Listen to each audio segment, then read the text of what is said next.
Le divorce peut agir sur un enfant sur deux aspects. Parce que l'enfant est d'abord fragile quand il est enfant. Donc, au fur et à mesure que les parents sont éloignés, l'enfant ne sait pas où se diriger. Donc, il reste entre les deux. Ça fait que souvent, l'enfant a du mal à canaliser les deux éducations.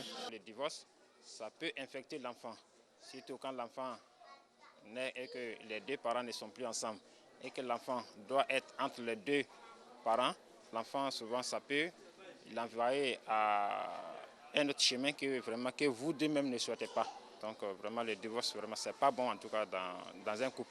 Quand l'enfant est sous la couverture de ses parents, arrivé un moment que les parents se séparent, l'enfant est influencé par rapport à celui qui est plus à côté de lui.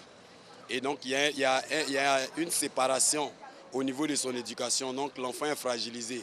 Là où par moment, le papa était dur et la maman devenait douce, où la maman était dure et le papa était doux, cela manque à l'éducation de l'enfant. Donc, quand il est du côté du papa et que le papa est dur, il n'y a plus cette présence pour créer la douceur par laquelle il peut retrouver la force pour encore demeurer à l'aise dans la famille.